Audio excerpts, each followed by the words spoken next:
Eagle media ప్రేక్షకులకి సుస్వాగతం. నేను మీ మాచిరాజు రామకృష్ణ. ఈరోజు గృహ నిర్మాణము వాస్తు అంశంలో ఒక యజమాని ఒక గృహంలో ఎక్కడ నిద్రించాలి, యజమాని స్థానం ఏమిటి, పిల్లలు ఏ గదిలో నిద్రించాలి, పిల్లల స్థానం ఏంటి, ఒక గృహిణి స్థానం ఏంటి, పూజ అనేటువంటిది ఎక్కడ చేసుకోవాలి, గర్భం అనేటువంటిది ఎక్కడ ఉండాలి, అక్కడ ఏమేమి ఉండకూడదు అనేటువంటి విధి విధానాన్ని మనం ఈరోజు తెలుసుకుందాం. ముఖ్యంగా పడక గది. ప్రతి ఇంట్లో మనం నిత్యం ఎంతో సతమతం అయ్యి ఇంటికి వస్తే హాయిగా నిద్ర అనేటువంటిది లేకపోతే నెక్స్ట్ డేకి మనం సెట్ అవ్వలేం. అదేవిధంగా మనం దక్షిణ నైరుతి అనేటువంటిది ఇక్కడ యజమాని స్థానంగా ఇచ్చారు శాస్త్రంలో. దక్షిణ నైరుతి రివర్స్ టు యజమాని స్థానం.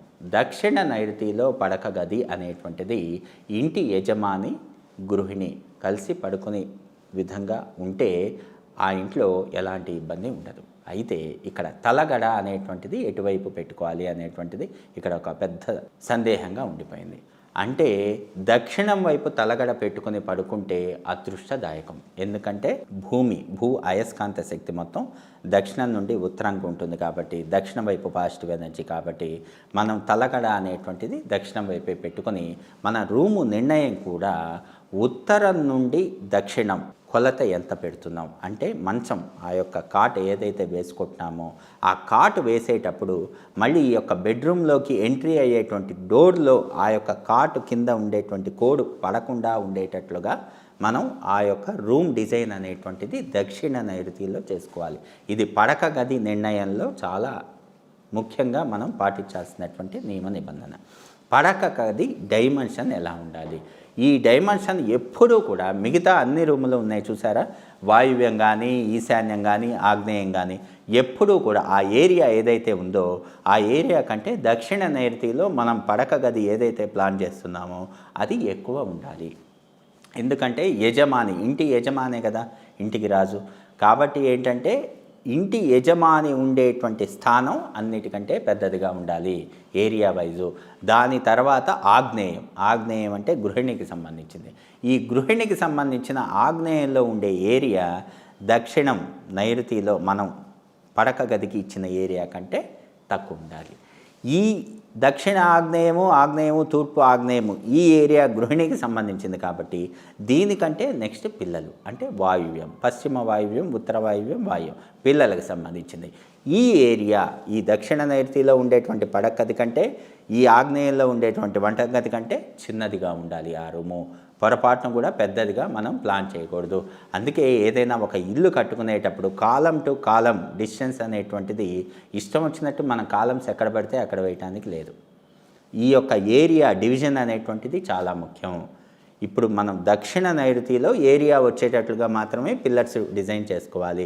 దానికంటే తక్కువ ఏరియా ఉండేటట్టుగా ఆగ్నేయం వైపు పిల్లర్స్ డిజైన్ చేసుకోవాలి. అదేవిధంగా వాయువ్యం వైపు అన్నిటికంటే ఈశాన్యం వైపు ఉండేటువంటి స్థలం ఆ యొక్క ఏరియా తక్కువ ఉండాలి. అంటే దక్షిణ నైరుతికి డయాగ్నల్గా ఈ యొక్క ఈశాన్యం ఉంటుంది. అంటే నైరుతికి డయాగ్నల్గా ఈశాన్యం ఉంటుంది, అన్నిటికంటే తక్కువ ఉంటుంది. ఆగ్నేయానికి డయాగ్నల్గా వాయువ్యం ఉంటుంది, వాయువ్యం తక్కువ అవుతుంది. నైరుతి కంటే ఆగ్నేయం తక్కువ ఉండాలి, ఆగ్నేయం కంటే వాయువ్యం తక్కువ ఉండాలి, వాయువ్యం కంటే ఈ యొక్క ఈశాన్యం తక్కువ అవ్వాలి.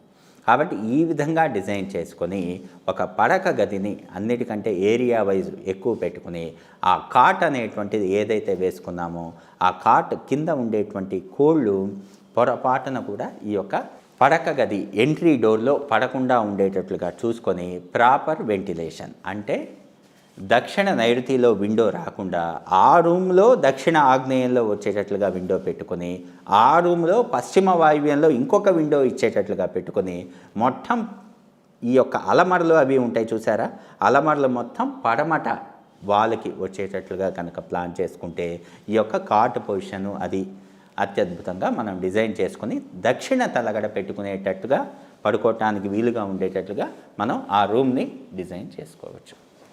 అదేవిధంగా వాయువ్యంలో పిల్లల గది ఎలా ఉండాలి అనేటువంటిది మనం చాలామందిలో సందేహం. వాయువ్యంలో పిల్లలు ఎటువైపు తల పెట్టుకోవాలి?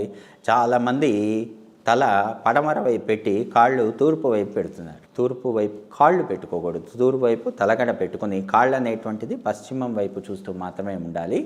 ఉత్తర వాయువ్యంలో విండో ఉండాలి. ఇది పొరపాటున కూడా మిస్ అవ్వకూడదు.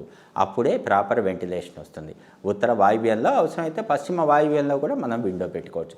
ప్రాపర్ వెంటిలేషన్ ఉండాలి. దక్షిణ గోడకి మనం అలమర్లు అనేటువంటిది పెట్టుకోవచ్చు. ఖచ్చితంగా పిల్లల రూమ్లో గ్లోబ్ అనేటువంటిది పెట్టుకోవాలి.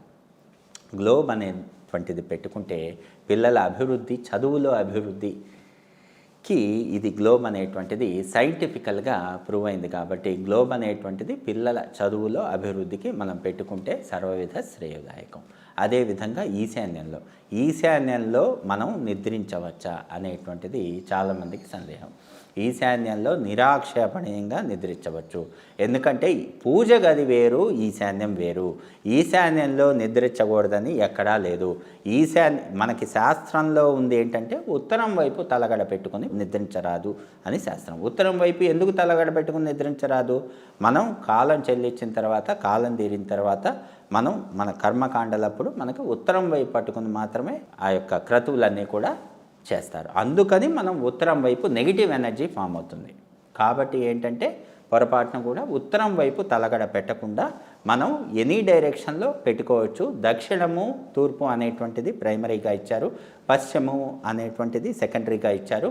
ఉత్తరంలో పొరపాటున కూడా తలగడ పెట్టకుండా మనం ఎక్కడైనా పడుకోవచ్చు. అయితే ఇక్కడ ఆగ్నేయంలో పెళ్ళైన వాళ్ళు పొరపాటున కూడా నిద్రించకూడదు. ఆగ్నేయము అనేటువంటిది మంట కాబట్టి ఆ మంట ఉండేటువంటి ఏరియాలో దంపతులు నిద్రించరాదు, సంసారం చేయకూడదు అనేటువంటిది ఇక్కడ ముఖ్య ఉద్దేశం. కాబట్టి ఎలా నిద్రించాలి, ఎక్కడ నిద్రించాలి, గర్భం నుండి మనం లెక్కించుకొని 16 డైరెక్షన్స్లో ఏ ఏరియా ఏది ఉండాలి, పడక గది ఎంత ఏరియాలో కట్టుకోవాలి, దానికంటే ఏది చిన్నదిగా ఉండాలి, ఇవన్నీ కూడా పూర్తిగా క్యాలిక్యులేట్ చేసుకుని మాత్రమే ఒక గృహ నిర్మాణము, ఈ యొక్క పడక గదులు ఎటువైపు పడుకోవాలి, ఇవన్నీ కూడా పూర్తిగా మనం ఆలోచన చేసి మాత్రమే ఒక ఇంటి ప్లాన్ని నిర్ణయించుకొని along with the position layout మొత్తం చూసుకొని మాత్రమే నిర్ణయం చేసిన తర్వాత ముందుకు వెళ్ళాలి.